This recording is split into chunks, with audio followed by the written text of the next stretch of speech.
Welcome to our conversation on authenticity. I'm Dr. Walter Bro, a professor of counseling here at Columbus State University, and with me today is our graduate student or counselor in training, Andrea Reese. Hello. Reese, I'd like to talk to you today about authenticity. All right. What do you believe authenticity is?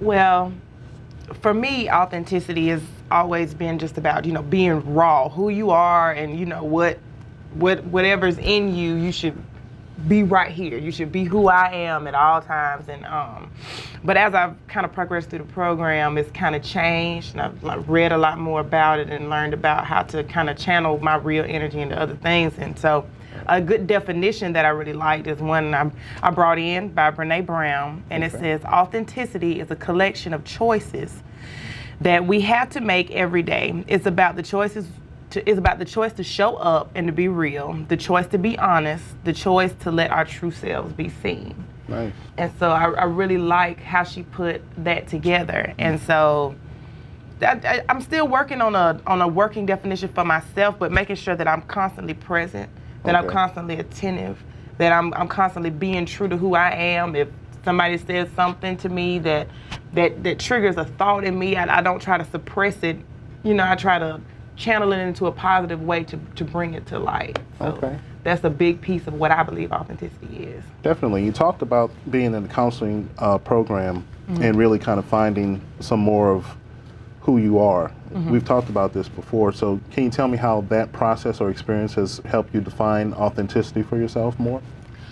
Well, coming into the counseling program really taught me about the significance of other, the significance of helping another person to come to a level of self-awareness, to self-actualization, to help someone. It's a helping profession. And so coming in, I always wanted to present the realness of everything, the reality of everything. Right. So coming into the program, a lot of times I'd be in class, as a lot of my professors were saying, and I would get the concept, but I want to share it with everybody. So I'm like, well, what about this and what about this? And so having to constantly pull in reality at every turn, in every class, and every conversation, it really taught me how to be at one with kind of what I really think, kind of who I really am. And so being in the program brought those things out of me. They really allowed me to put it on the table and examine it, as opposed to just thinking that I have this foolproof vision of what reality is, and it taught me how to make it subjective rather than just assuming that I have all the answers. And so the counseling program kind of made me put all my issues on the table and examine them so that I can be able to really be this person that I want to be, as opposed to everything that shaped me to be who I was at that time. Good. And I think authenticity is a process, and it's a personal process. It's funny you talk about this program bringing forth or bringing out of you, because I think education, its meaning in its Latinized form is to bring forth. And so counselor education, I think, should bring forth the latent talents and skills that people have in them. And authenticity to me is also being able to look at what is inauthentic inside oneself and examine that, and merging those inauthentic qualities into a more authentic or a truer self, I think, is really the goal of the counselor, and then sharing that with the client in turn. So that's a great process. Now, when we talk about authenticity, sometimes people talk about genuineness too. You want to just talk about what do you think it means to be genuine, and maybe from a Rogerian standpoint, you talked about looking at person-centered theory. What do you think about the genuine self? I think the genuine self is, when I think of authentic and genuine, I think they're similar in a lot of ways, but in being genuine, I think there's a more emotional connection to that. Really, I actually care. There's a warmth that I resonated more with what you feel in that moment, in that connection. It's genuine. It's not something that I just facilitated. It's not something that I just created for this moment to appear to be, more authentic. It's genuinely how I really feel about something. If I genuinely dislike something, it's really what I feel. It's really what is in me about it, and so I present it authentically. The way I present it, the way I give it to you is how is is honest, Okay. as opposed to I genuinely don't like something, but I'm going to present it to you because it might be good for you. Right. You know, Yeah. it's kind of being true to what I really am, what I really feel, and allowing that genuineness to be presented authentically. Right. Yeah, so that's kind of how I conceptualize those two terms. I think about it the same way. I think about it the same way, especially genuine being something that's felt. It's almost a process that people can recognize inside themselves also. So you can see when someone's being disingenuous. When someone's being authentic, that's more of a choice or a seal of their unique self. And so that choice to be authentic and to be genuine, a decision to share their vulnerability with someone. I think that brings us full circle back to Brene Brown's work. What do you think about the process of counselor education and how that brings about an authentic self? You talked about your personal journey. What about overall, just looking at it as a student? Well, as a student, I actually, since I've been in internship, I've had an opportunity to, you know, I've been a part of drug court and different areas to where professional counselors are all and sitting around tables and making decisions. And as I kind of looked at them, I felt kind of like I didn't measure up to where they were, you know, the way they spoke or the way they presented information or the way, you know, just their general thought process. I was like, I don't think like that. I don't act like that. That's not genuinely who I am. And so I really began to question myself in whether or not, you know, even if I was good suited for this profession, but you know, I had a conversation. We had a conversation, and I was in supervision. I was describing about the, you know, being the professional, you know, with the quotation marks, the professional that everybody sees, and it's all on camera, and it's, you know, the image, you know. And I think you challenged me to the professional is what you profess. Yes. You know, and so it really allowed me to look into myself and to understand that there's something different that I need to bring. There's something who I really am, and being me authentically, it encouraged me to really trust myself, you know, to be the person that I profess to be, to embrace those things like integrity and being ethical and all those things that I really want to embrace them, and then learn to create a way to present them in an authentic way. That's genuine and kind of congruent to who I am. And that's something I learned in my program as well, that piece about being a professional and really professing and looking at what you teach. And so that's something I pass on to my students. So I'm glad you received that also. I think the professional, professor, to profess, all of those are different traits of the same meaning around not so much teaching, but really how do you model? What is your being like? It's really a question of your essence and that genuine self. When I look at my programs of study, a lot of my professors were able to model what it was to be a counselor educator and show an authentic process in their becoming.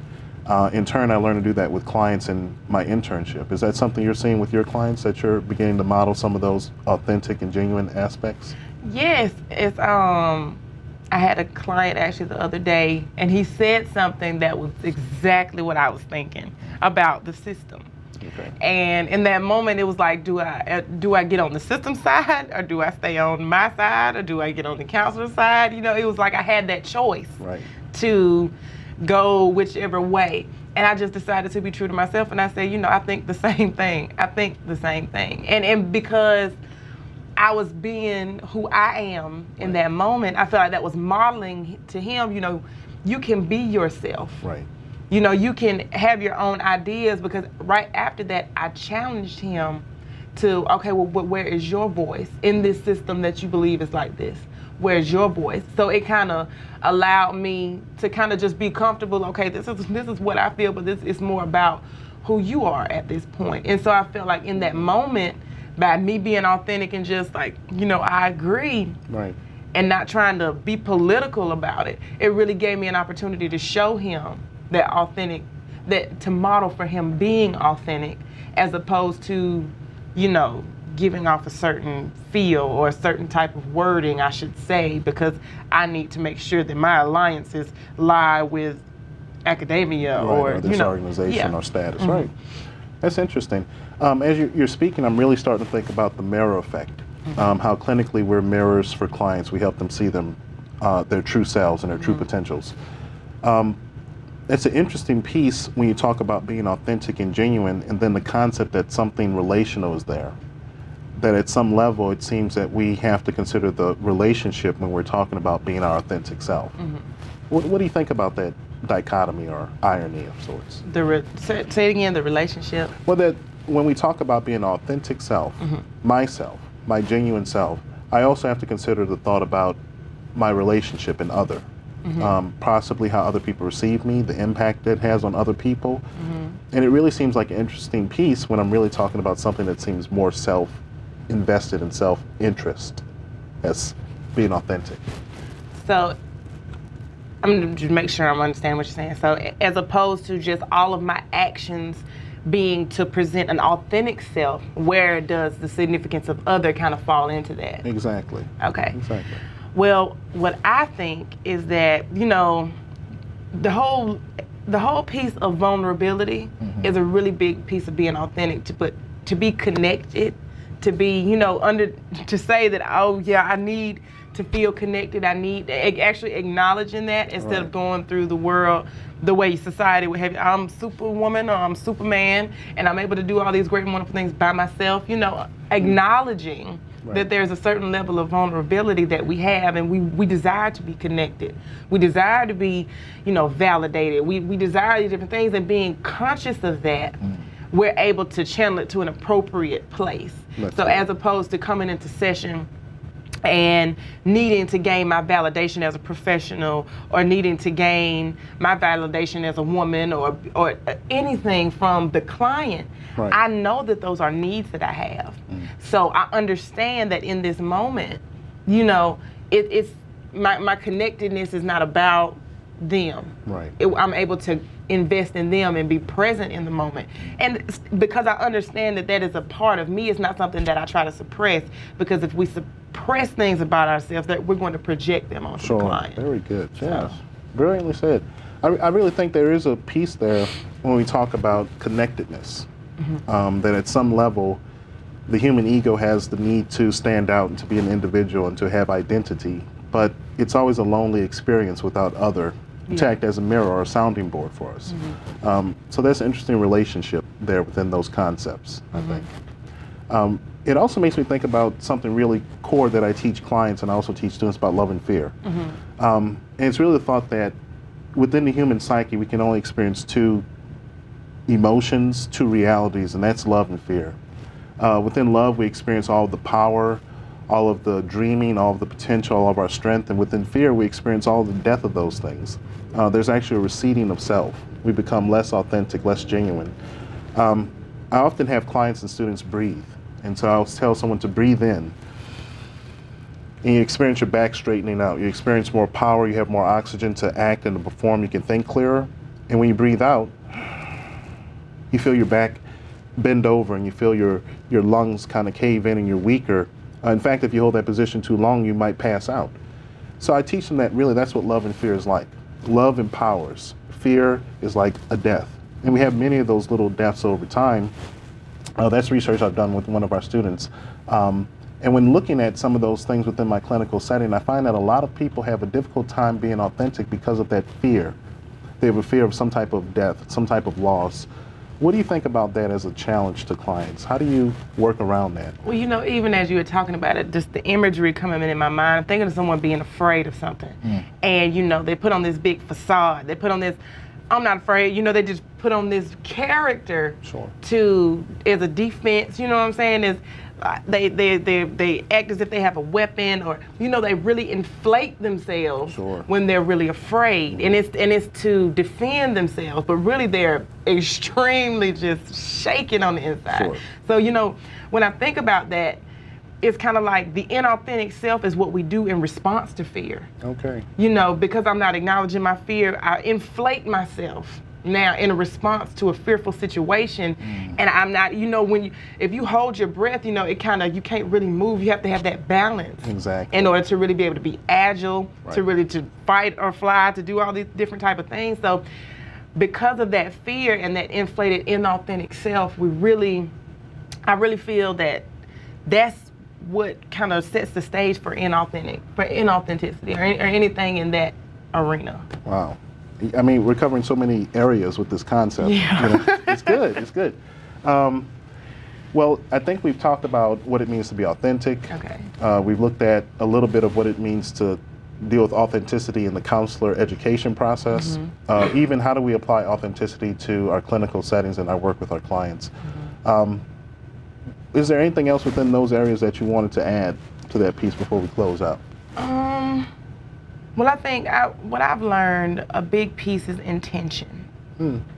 Intention, the intent with which we do things, the intent and what we say, how we say it. I had one of my other professors a while back. We had actually in internship last semester, we talked about authenticity. Okay. And how in some viewpoints, authenticity can be selfish. I think you kind of touched on that. That Sure. If in the moment with the client, it's the counselor's responsibility to be what the client needs.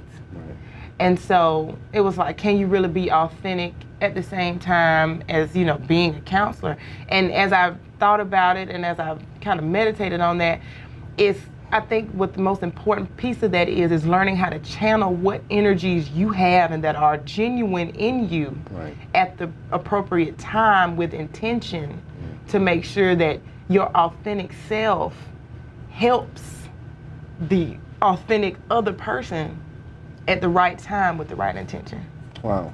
And so there's even this piece you're talking about, having to overcome your inauthentic qualities, even in that here and now moment, kind of making that choice. How does one make a choice like that when the impulse sometimes is to follow fear and not to share an authentic self? Practice. Practice. Okay. Practice. It was, I think what the Brene Brown has talked about the choices that we make. So practicing being authentic and outside of the counselor client relationship is important to being a holistic individual as well as one that is able to help someone else. That's very good. So maybe some recommendations or first steps when pursuing authenticity is to first make the choice to be authentic with self, really to be real with self, to take an inventory of all those inauthentic qualities we have, all the fears that really encourage us to, at some level, hide our true selves, even from ourselves. What do you think would be some good exercises to help people do that, to kind of start uncovering the real self? Well, I really believe it's all going to start in their place of safety. Okay. So where I feel most safe is a lot of times with myself. Right. And so I think journaling, making lists of, okay, what's bad about me, what's good about me, and feeling that incongruence, feeling that feeling of incongruence, and just, you know, just begin to see what needs to merge, see what needs to come together, Sure. do an assessment of self, you know, if it takes journaling every day and comparing that to where I want to be, just to start that in looking inward, that introspection. Sure. You know, I think that'd be really, really good so that you can get a handle on what you need to practice.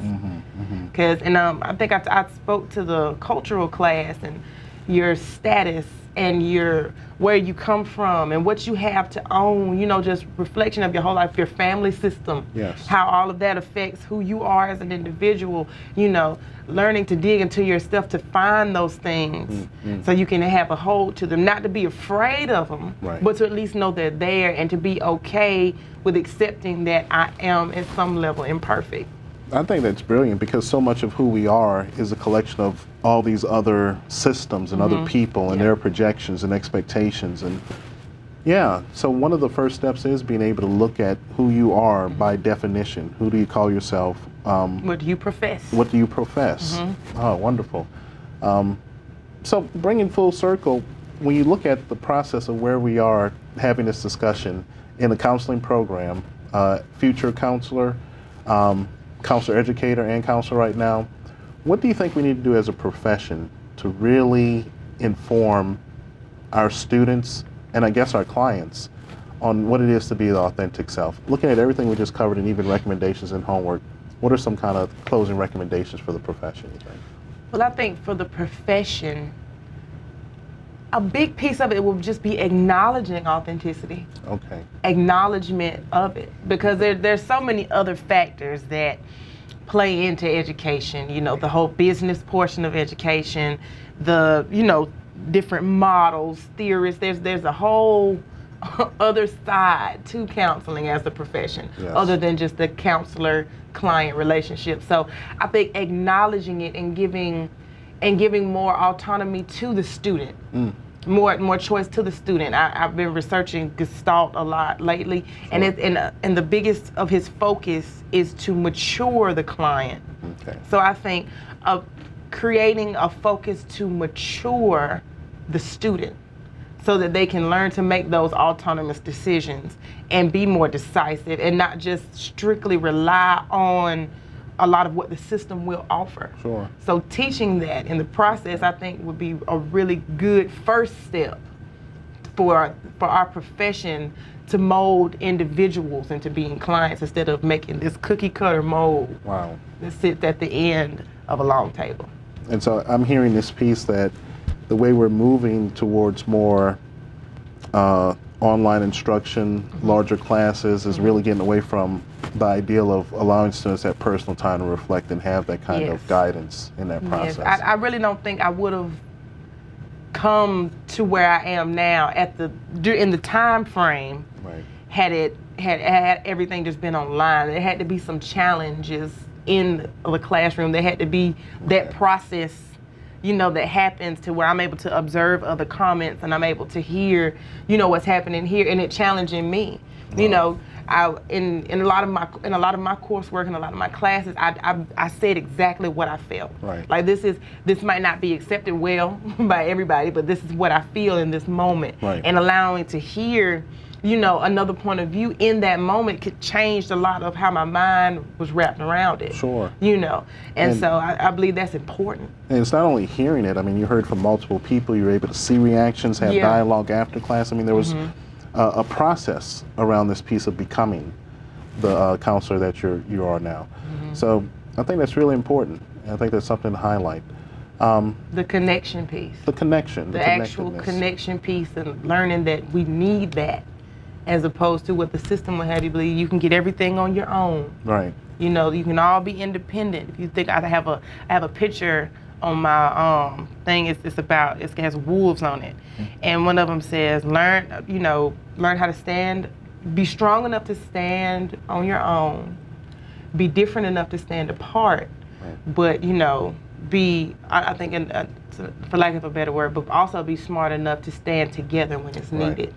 So it teaches about that unity, which I think is kind of the human experience. Yeah. And you can't really learn the human experience by reading something, or just clicking a mouse every now and then, or just tailoring it to my schedule. Right. You know, it's a certain level of sacrifice to have to learn these higher level lessons. Higher level lessons. That's what they are. And I think it's just amazing that to be an authentic self really involves learning how to be connected and respecting the connection that you have with people. Wonderful thoughts, Reese. I've enjoyed this conversation with you. Me too. Would you like to bring us out? All right. Thank you so much for listening to our conversation on authenticity. We would just like to invite you to join us as often as you possibly can. And we hope that you have a great and wonderful day.